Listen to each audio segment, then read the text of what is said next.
네, 전국 상황 자세히 짚어보겠습니다. 이창근 국민의힘 하남을 당협위원장, 이동학 전 더불어민주당 최고위원과 함께하겠습니다. 어서 오십시오. 네, 안녕하세요. 네. 자, 대선 주자들 TK에 이어서 어제는 PK 지역 유세에 집중을 했습니다. 먼저 이재명 후보, 부산부터 창원, 통영, 거제까지 광폭의 행보를 보였는데 이순신 호곡벨트 유세라고 이름을 붙였더라고요.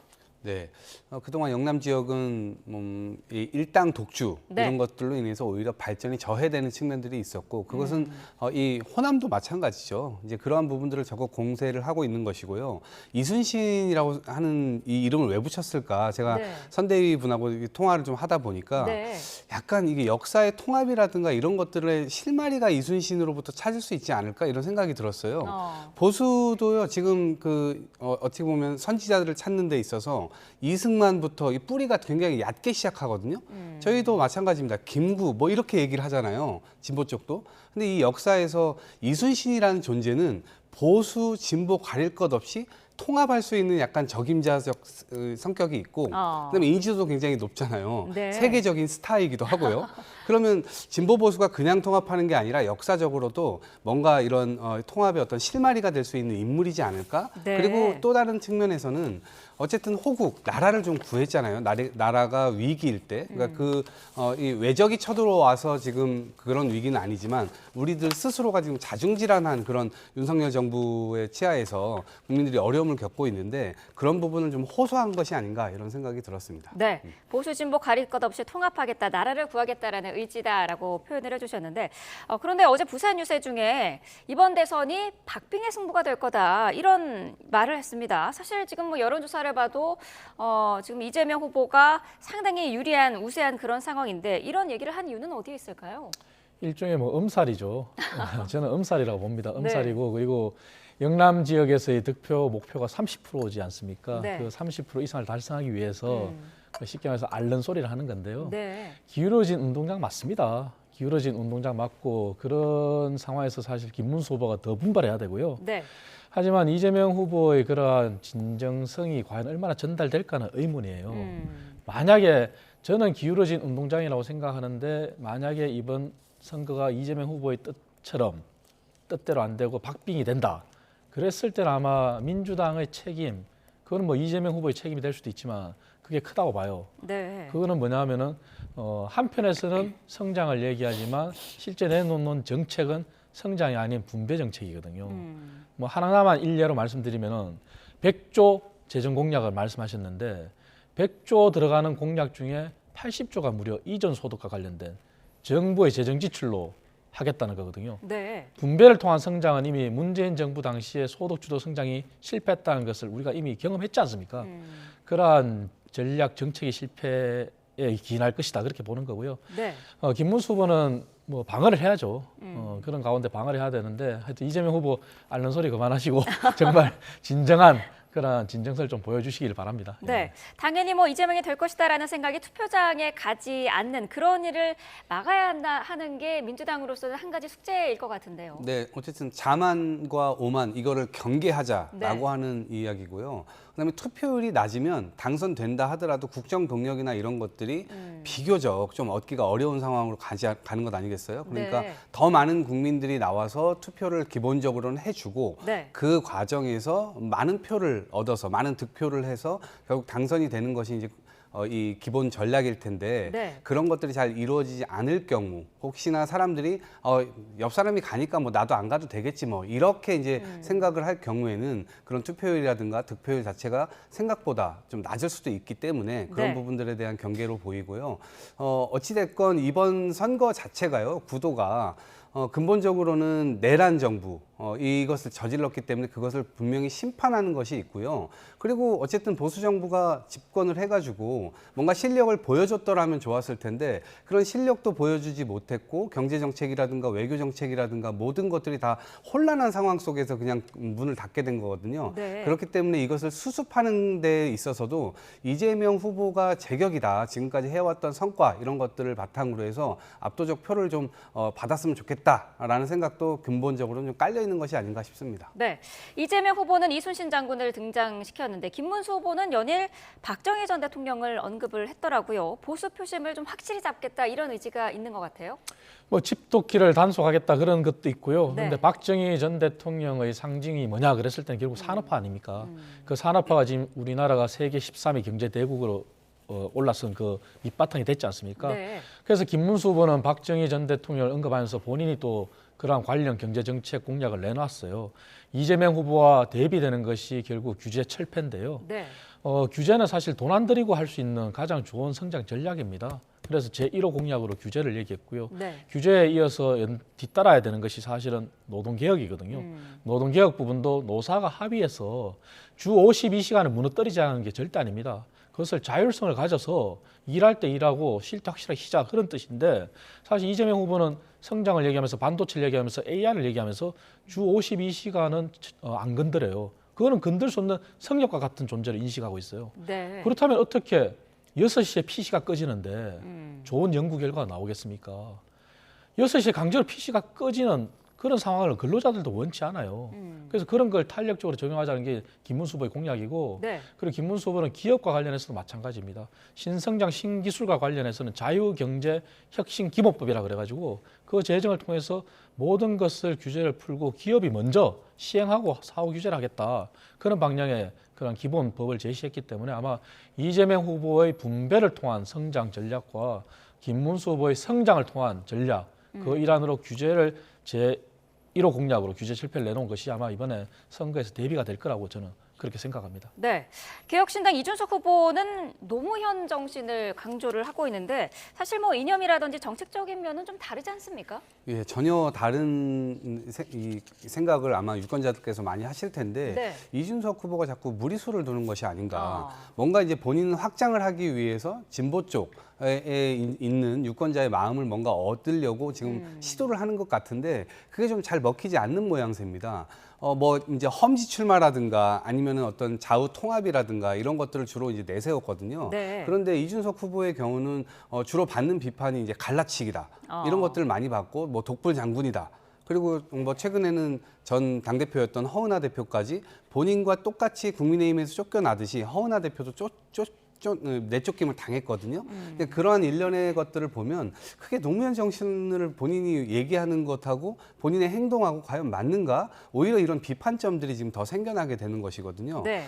저는 작은 정당이고 또 젊은 정당을 표방하고 있기 때문에 기본적으로는 잘 무너지지 않고 잘 다져갔으면 좋겠다라는 게 비록 경쟁하는 입장이지만 그런 생각을 가지고 있습니다. 네. 그렇지만 저런 구호의 경우는 굉장히 무리수고 이번 선거에서는 통하지 않을 구호 같다는 생각이 듭니다. 노무현 정신을 강조를 하면서 단일화와 관련한 국민의힘의 어떤 계속적인 요구라든지 그런 거에 대한 답변을 계속해서 하고 있다 이런 지적도 있더라고요.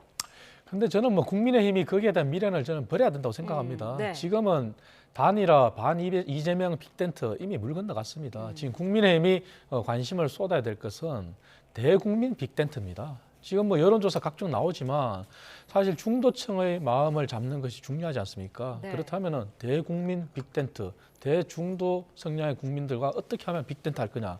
그것이 국민의힘이 외연을 넓히는 것이지 이준석 후보와의 단일화에 거기에 목을 매는 것은 우리를 자꾸 울타리 안에 가두는 거거든요. 네. 이미 유세전이 시작됐습니다. 네. 그러한 부분은 이미 그 전에 컨센서스가 이루어져서 가야 될 부분인데 이미 각자의 길을 가고 있어요.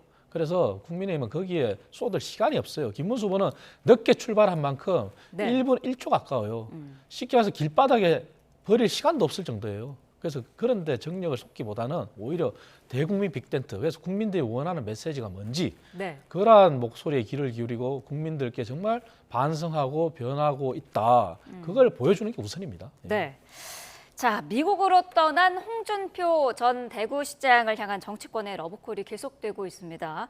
홍 전 시장이 어제 글을 하나 썼는데 국민의힘 당의 정남이가 떨어졌다 이렇게 얘기를 했고요. 근처에도 가기 싫다 이렇게 글을 썼더니 여기에 권영세 전 비대위원장이 인성 얘기를 하면서 날을 세웠습니다. 어떻게 보셨습니까?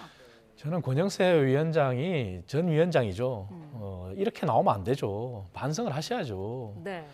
우리가 뭐 다시 소환하기도 싫을 정도로 당원들이 정당 민주주의를 지켜주셨지 않습니까? 그리고 앞서 여론조사도 발표됐지만 국민의힘 지지층 70% 이상이 이번 김문수 후보의 선출이 잘 됐다고 얘기하고 있는 거예요. 네. 한밤에 쿠데타를 일으킨 장본인이 어떤 힘의 원동력과 어떤 힘의 무리에 의해서 등에 업고 권영세 비대위원장이 당시에 저질렀는지 모르겠지만 말도 안 되는 상황이었죠.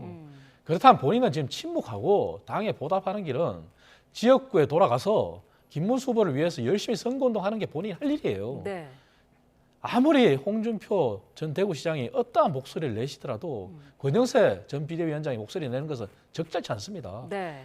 그러게 우리 국민의힘이 국민들로부터 멀어지는 계기거든요. 네. 그래서 본인은 반성을 하시고 오히려 홍준표 전 후보께 사과를 해야죠.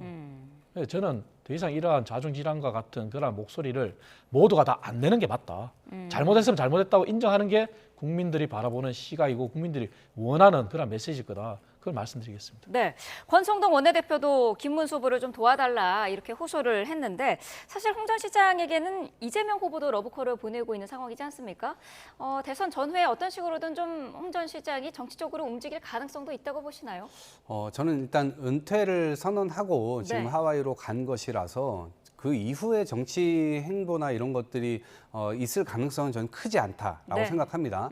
다만 지금 SNS에서 계속해서 국민의힘을 저격하고 있는 것은 쌍권 지도부, 그러니까 권영세, 권성동 이 두 분께서 경선을 진행하는 과정에서 굉장히 폭력적이고 모멸감 느끼도록 이 홍준표 시장이든 경선에 참여했던 후보자들을 그렇게 여겼단 말이에요. 네. 그러니까 마치 징검다리처럼 여기서 그 후보 결과가 나와도 결국 한덕수 전 국무총리에게 모든 걸 다 퍼줘야 된다. 이런 것들이 그냥 다 느껴졌거든요. 네. 그렇기 때문에 어떻게 해서 저분들이 굉장히 오랫동안 정당에 있었음에도 불구하고 저렇게 모멸적인 이 대우를 받는가 이 부분에 대해서 저희들도 좀 의아했는데 네. 이제 와가지고 손을 내밀고 뭘 하더라도 저런 것들이 이제 통하지 않을 것이다라는 생각이 들고 홍준표 전 시장의 입장에서는 정내미가 떨어졌다라는 저 표현에서 모든 것이 다 함축적으로 들어있는 겁니다. 네. 당이 어려울 때 앞장서가지고 욕을 굉장히 많이 먹어가면서도 이 험한 일들을 다 해왔는데 마지막에 이 경선이 공정하지 않다라는 느낌을 정확하게 주면서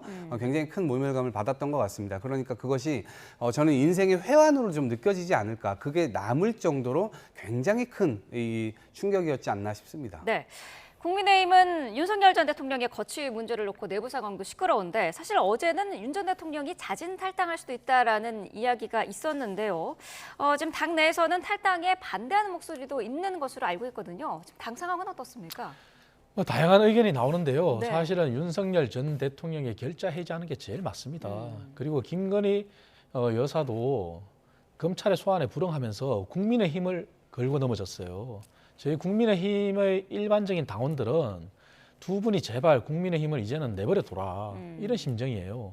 지금은 스포트라이트를 받아야 될 게 윤석열 전 대통령과 김건희 여사가 아닙니다.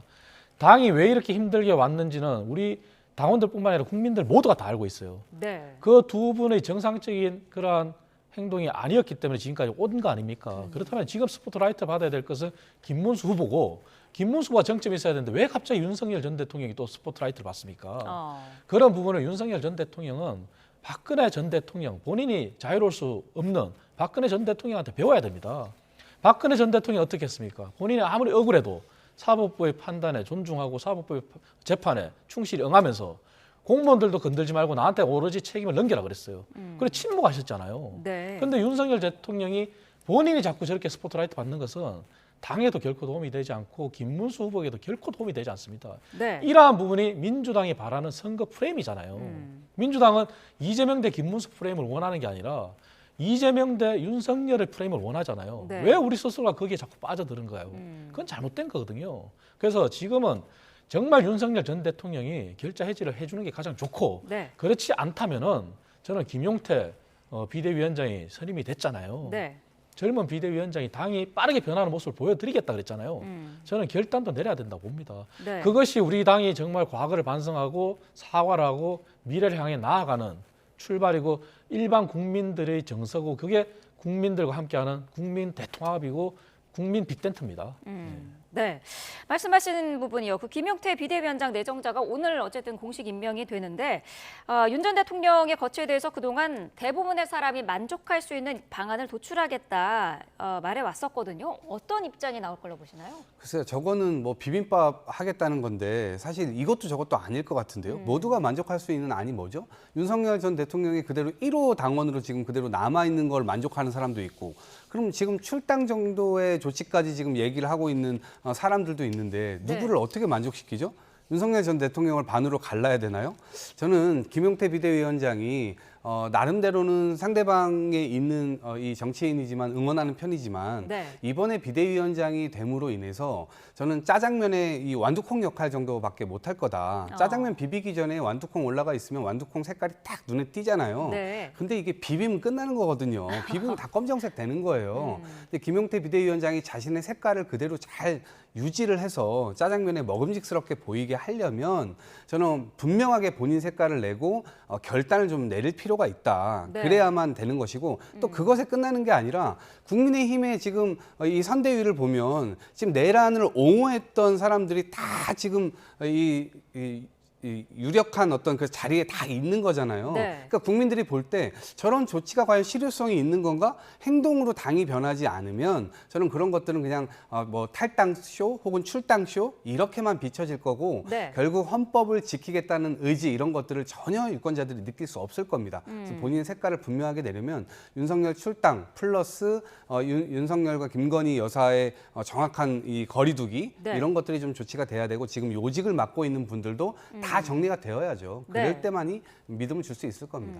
석동현 변호사도 선대위에 합류를 했던데 이건 어떻게 보고 계세요? 그러니까요. 지금 자유통일당이 쳐들어오고 있는 상황이거든요. 국민의힘은 지금 통째로 내부를 내주고 있어요. 광장 세력과 통합도 생각해봐야 된다. 이게 이제 김문수 후보의 이 한 3, 4일 전에 이야기였잖아요. 그러다 보니 저는 이 계엄 과정에서 결국 극우 아스팔트 그리고 이것을 이게 선거에 관해서 부정선거론 이런 것들을 막 믿었던 분들이 지금 국민의힘의 주류가 됐고요. 김문수 후보를 중심으로 완전히 그 징용을 갖춘 겁니다. 그리고 차례차례 지금 들어오고 있어요. 네. 그러다 보니까 이게 지금 선거를 준비하는 것이 아니고 선거 이후에 누가 실권을 가져갈 거냐 이러한 진영을 지금 그렇게 짜고 있는 것이 아닌가 싶을 정도로 네. 정말 이 지금 선거에는 관심이 없고 다른 쪽으로만 지금 관심이 있는 거 아니냐 당연히 이런 생각을 할 것 같습니다. 네. 김용태 비대위원장 내정자의 그동안의 여러 발언들이 국민의힘의 이제까지의 어떤 윤석열 전 대통령이라든지 김건희 여사와 관련된 부분의 어떤 입장 그것과는 좀 다른 부분이 많기 때문에 혹시 그 비대위원장 내정자의 이야기들이 그 전해지면서 당내 반발이라든지 이런 좀 삐그덕거림 이런 건 좀 없습니까? 그런 건 없습니다. 네. 일반적인 정서는 국민의 바라는 시각과 맞기 때문에 네. 일부 침묵하는 그런 반대 목소리가 있을 수 있겠지만서도 하지만 지금 표면에 나온 건 없고요. 네. 김용태 비대위원장이 가는 방향이 맞기 때문입니다. 그래서 다만 김용태 비대위원장이 언제 결단을 내리고 하느냐 그런 문제가 남아 있겠지만 지금은 이제는 우리 당이 결단이 필요한 시점입니다. 네. 왜냐하면 스스로가 안 한다면 결단을 내려야죠. 그리고 앞서 지적하신 것처럼 선대위도 지금 바람직한 선대위는 지고 있는 캠프지 않습니까? 우리가 이기지 않는 거잖아요. 네. 기울어진 운동장이라면 지금 중앙선대위에 의원들이 특히 지적하고 계시는 그런 친윤 의원들이 왜 필요합니까? 모두가 다 지역구를 내려가야 됩니다. 지역구를 내려가서 내가 김문수도 하고 열심히 뛰어야죠. 그리고 김문수 후보는 정말 험불하게 정말 동정론을 이룰 정도로 당직자들 훌륭합니다. 당직자들하고 선거 치르면 됩니다. 왜 국민들이 오해하는 저러한 선대위의 인사를 하는지 저런 부분들도 김용태 비대위원장이 앞으로 분명히 해결해야 될 부분입니다. 그래서 그러한 반대 목소리는 없고요. 저희 당은 끊임없이 변화하고 더 빠른 변화를 하느냐 네. 아니면 천천히 하는 변화냐 이거의 문제인데 저는 더 빨리 변화해야 된다고 보고 김용태 위원장이 해줄 거라고 믿습니다. 네. 자, 국회 상황 잠시 좀 짚어보도록 하겠습니다. 어제 주인공 없는 조희대 대법원장 청문회가 열렸고요. 관련 특검법안도 상정이 됐는데 각 당 입장을 좀 들어보죠. 먼저 민주당은 국민의 요구다 이런 입장이더라고요. 당연하죠.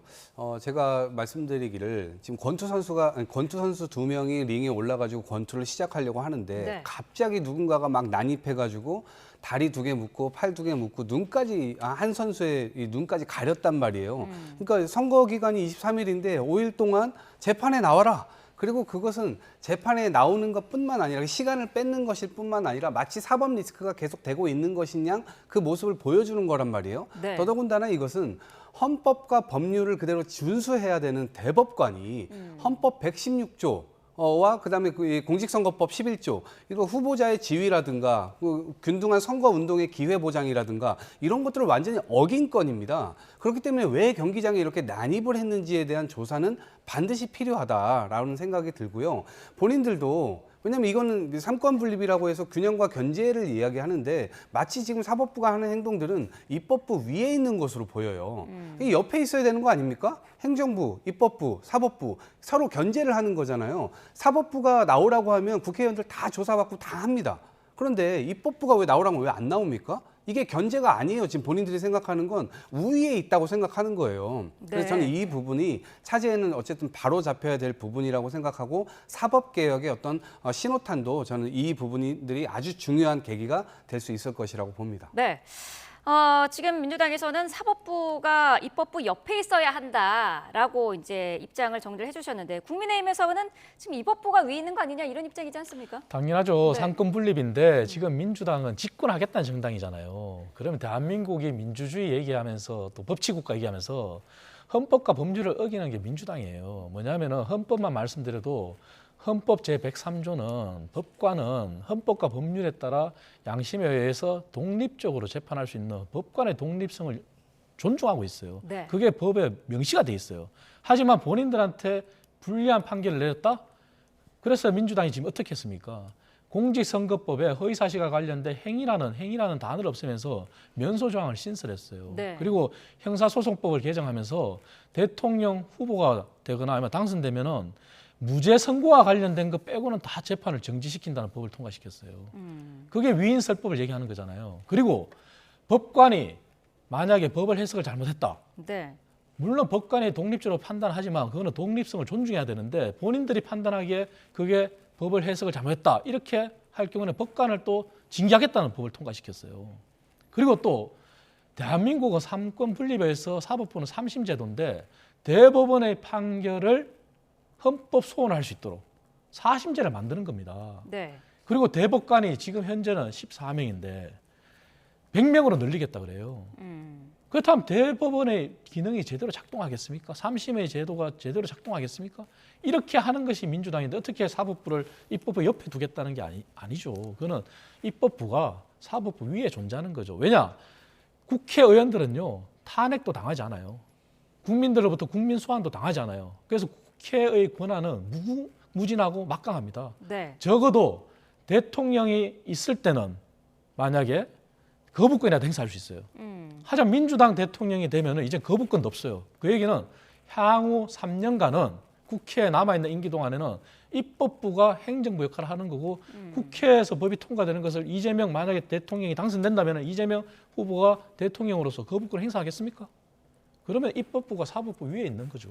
그리고 행정부 위에도 있는 거죠. 그게 대한민국 헌법을 부정하는 거고요. 그리고 한 가지만 마지막으로 말씀드리면 청문회 말씀하시는데 국정감사 및 조사에 관한 법률에 보면요. 제8조에 재판 중이거나 수사 중인 사안에 대해서는 국회에서도 그러한 감사나 조사를 할 수가 없어요. 그러니까 이재명 후보의 선거법이잖아요. 네. 아직 진행형이잖아요. 그렇다면 무리하게 청문회하는 게 그 법률에 의거하면 맞지가 않죠. 그래서 민주당이 헌법을 제대로 좀 보시고 집권하겠다는 정당이면 법률을 준수해야죠. 네. 어제 법사위에서 좀 재밌는 장면이 한 장면이 있어서 이 부분 잠깐 짚어볼게요. 곽규택 의원이 방탄복을 입고 참석을 했는데 이재명 후보가 입고 나왔다. 아무도 해치려고 하지 않는데 스스로 피해자 프레임을 만들고 있다. 이렇게 지적을 했고요. 그랬더니 정청래 의원이 귀엽긴 한데 이재명 후보급이 아니니 벗어라. 이렇게 받아쳐서 화제가 됐습니다. 자, 어떻습니까? 지금 뭐 이재명 후보에 대한 여러 가지 테러 제보들이 들어오고 있다고 하는데 이게 근데 일각에서는 뭐 무기가 들어온다든지 이런 제보가 이재명 후보를 겨냥했다라는 건 아니지 않느냐 이런 지적도 있어요. 글쎄요. 어떤 일이 일어날지 우리가 알 수가 없는 상황이고요. 특히나 12월 3일 개업날 야당 국회의원 전체가 다 지하실로 끌려가가지고 고문당하고 죽을 뻔한 사건입니다. 그렇기 때문에 이 부분에 대해서 철두철미하게 준비를 해야 되는 것이고요. 구체적인 어떤 그런 제보들이 있다 보니까 특히나 뭐 저는 이런 것들이 밀수가 될 수 있는 건지 정말 저는 어이가 없을 정도인데 네. 사거리가 2km에 해당하는 그런 총이 막 저격총이 밀수됐다고 하니까 어떻게 이런 일들이 일어날 수 있나? 그럼 그 총이 어디로 가는 거지? 어떻게 사용되는 거지? 뭐 누가 전시하려고 밀수하진 않았을 거 아닙니까? 그러면 당연히 만에 하나 이런 일들에 좀 대비를 해야 되는 것이고요. 그러한 부분, 그러니까 대선을 본인들이 이길 수 없다고 판단한다면 무슨 일이든 또 뭔가 불법적으로 위헌적으로 저지를 수 있다라고 네. 하는 판단을 근본적으로 하고 있기 때문에 그건 철두철미하게 당 차원에서는 준비를 당연히 해야 되는 것 아닌가 싶습니다. 네, 국민의힘에서는 어떻게 보고 계세요? 뭐 물론 이제 이재명 후보가 과잉 대응한다는 그런 측면이 있을 수 있습니다. 하지만 저는 그 선택도 이재명 후보의 선택이에요. 저는 존중하면 된다고 생각하고 네. 그 판단은 국민들이 하면 됩니다. 곽규택 의원이 국회에서 저렇게 또 이재명 후보를 조롱하는 듯한 저런 모습을 보이는 것도 적절치 않고요. 정청래 의원도 국회의원이잖아요. 근데 또 정청래 의원이 급이 아니다. 네. 이렇게 또 비하하는 것도 옳지 않죠. 그래서 그러한 부분들은 서로 국회의원들이 국회의원의 자세를 가지고 정말 왜 국회의원이 존경받아야 되는지 이거를 보여줘야 되는데 지금은 스스로가 국민들로부터 조소의 대상이 되는 그런 급을 정말 스스로가 급을 낮추는 그런 행태를 보이고 있어요. 저는 이거는 정말 지양해야 된다. 네. 그 이재명 후보의 방탄복은 자율이에요. 그리고 국민들이 판단하면 돼요. 예. 알겠습니다. 여기까지 듣도록 하겠습니다. 이창근 국민의힘 하남을 당협위원장, 이동학 전 더불어민주당 최고위원과 함께했습니다. 고맙습니다. 맞습니다.